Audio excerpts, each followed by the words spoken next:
Hello everyone, so today we're going to be discussing initial conditions and boundary conditions given a problem, and then looking at the temperature profile of this. So the problem that we're giving today is a rectangular slab with large cross-sectional areas relative to its edges is initially uniformly at 80 degrees Celsius. One side is perfectly insulated and at time equals 0. The other side is exposed to air with the bulk temperature of about 20 degrees Celsius. Express and explain in mathematical terms the initial conditions and the boundary conditions, and then sketch how the temperature will evolve over time. So, first I want to draw out our problem. So we have our first side,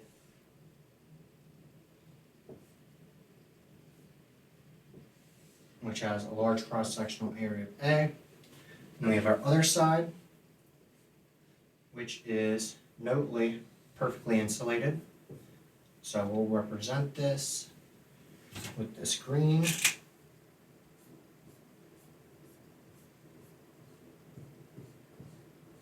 Hopefully that shows up.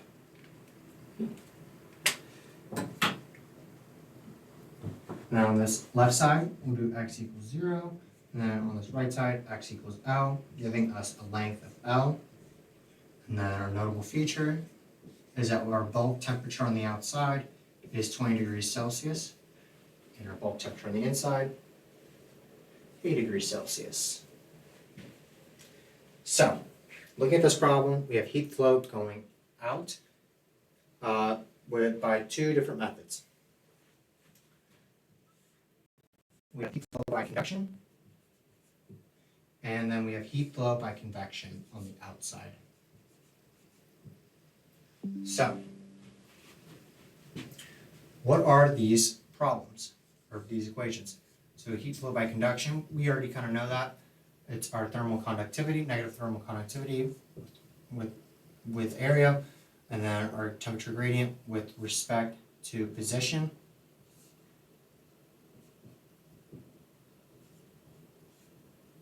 And then we have our heat flow by convection, which is HA, and then the temperature of the air minus temperature of the surface.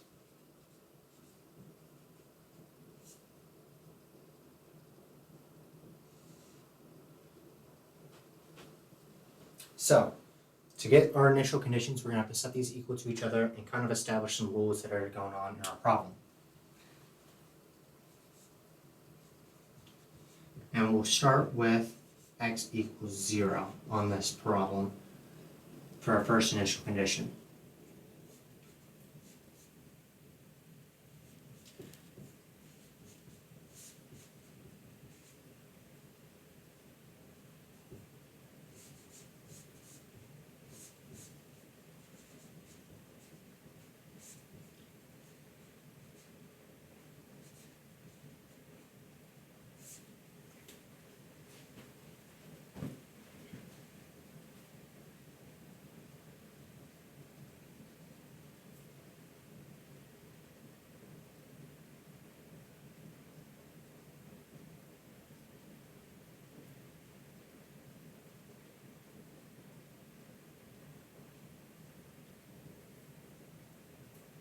So because of our left plane has an immeasurably small thickness, that's one of our assumptions here, we can assume that heat flow by conduction immediately converts into heat flow by convection.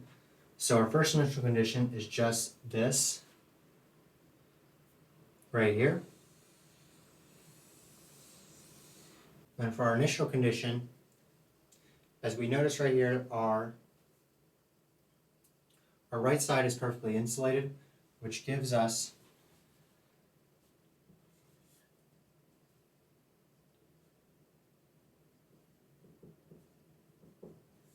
Q at x equals L equals 0, or in mathematical terms, Ka with our temperature gradient evaluated at x equals L is equal to 0. Because there's no heat flow going in or out because of its perfect insulation. So, reviewing this, now we can go over our temperature profile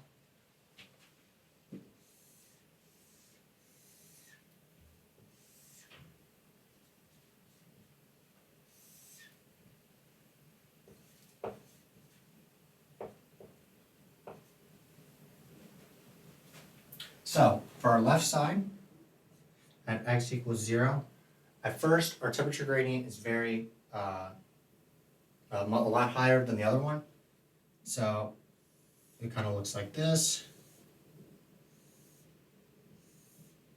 before it begins to flatten out into our temperature gradient equals 0. Now on the right side, because of its perfect insulation, we have something a little bit different, as our temperature gradient kind of stays at x equals 0, where it's like this the entire time. If you have those little dashes, it just kind of goes incrementally down instead of having a temperature gradient going down and then leveling out to 0. Hello everyone, so today we're going to be discussing how a temperature profile looks in regards to multiple different boundaries and multiple different conditions when going across. So first, our problem is coffee in a glass cup has a bulk temperature of 90 degrees Celsius. The glass cup is covered with an insulating sleeve that in turn is exposed to air at 20 degrees Celsius. So we want to sketch a temperature profile, and it's always the assumption that, or not always the assumption, but it's the assumption that this is in steady state conditions. So first we're going to draw out a problem.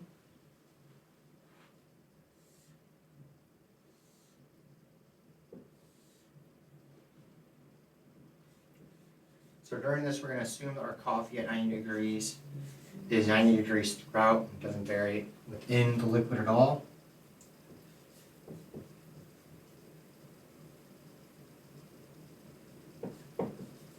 We have our insulator, and we have our air. We're at 20 degrees Celsius. So looking at this problem, since it is steady state, we're going to have no heat transfer within the coffee, but then within the glass, we're going to have conduction. In the insulator, we're going to have conduction again, and then we'll have convection out in the air. So, because it's a steady state, all of these values are equal to each other. So we have Q conduction of the glass is equal to Q conduction of the insulator, which is equal to Q convection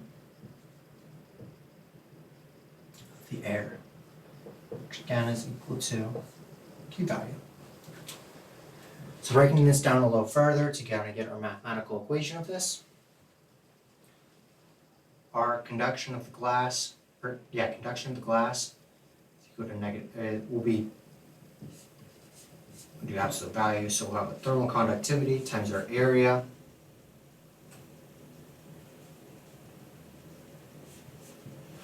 Then our temperature gradient with respect to position.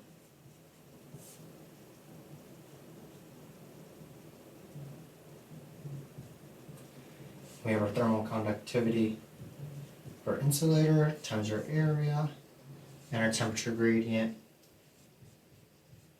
with respect to the insulator. And then finally, we have our convection in the air. We have our convection value times our area, and the temperature of the air minus temperature of the surface. So now we can draw our temperature profile given this equation.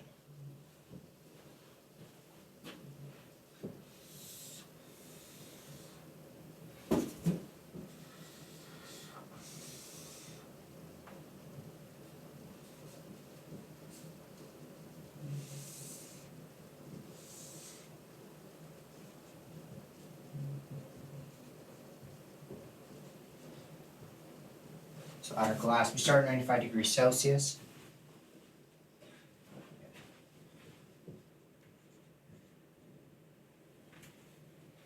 Move down just a little bit in a straight line. And then in our insulator, we move down a lot in a straight line. And then in the air, it is not linear, so we're going to draw it at a curve. So the reason that we do this is because the thermal conductivity of the glass is much higher than that of the insulator. So we assume the areas are the same. So if our insulator is much larger, if our glass thermal conductivity is much larger than, and if they're equal to each other, the temperature gradient has to be made up on the other side. So we can assume that the temperature gradient for the insulator, which is this value, is much larger than that of the glass, which is still linear, but is not that big of a difference there. So, and then at the end, temperature when moving through the air doesn't move at a linear equation. So right there is our temperature profile of this problem. Hello everybody, so today we're going to be explaining the conductive or convective heat process in terms of thermal resistance and then derive an expression for this. This is also called the electrical circuit analysis.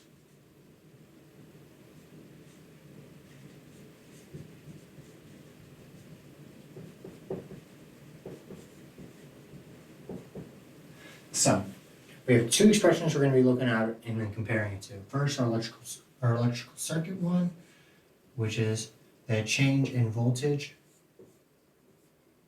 over a current and resistance equals a current and times resistance. And then relating that back to our heat transfer by conduction heat transfer, we have Q equals our thermal conductivity per area, and then we usually put a temperature gradient here, but a temperature gradient is also equal to a change in temperature over length. Because usually what we just put is we have this temperature gradient with respect to position. We can use delta T over L as a substitute for that as well. So comparing these two, we have a change in temperature and then a change in voltage. So these are equal to each other.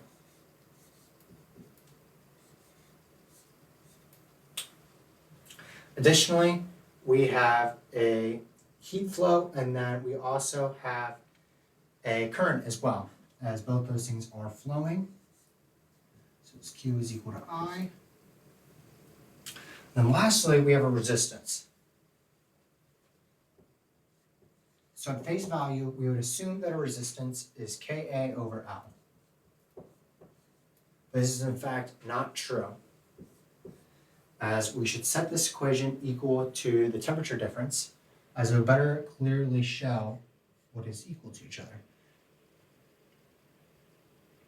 So we have Q over L, Ka. So we already know what Q is and we already know what delta T is. So our expression is L over Ka for this resistance value.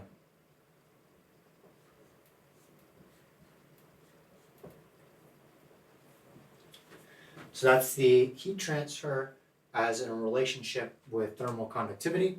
So now we're going to derive this expression. So, relating it back to our last problem, we can assume that resistances for our last problem, such as like for the air, would be 1 over H for the air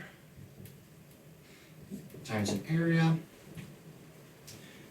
Put R air so we don't get confused. Or R for the coffee would be 1 over H coffee, and then air, or area.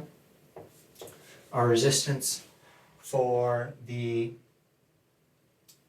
insulation, P1 over this K over insulation, K insulation times an area. Then we have a length of the insulation, and then we have an R value for the glass, which is 1 or L, the length of the glass, versus over K glass, and an area. So we can assume that the total resistance would be all these added up together.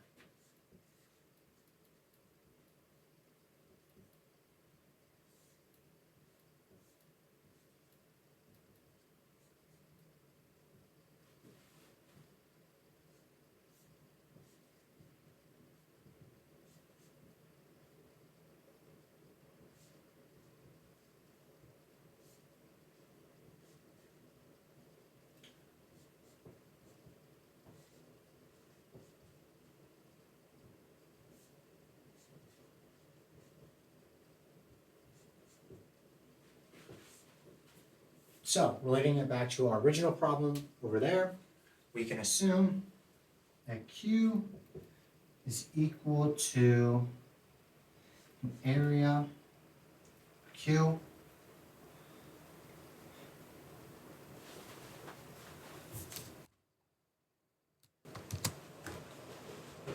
so we can assume that Q is equal to UA, which is equal to 1 over the resistance. So then that 1 over resistance total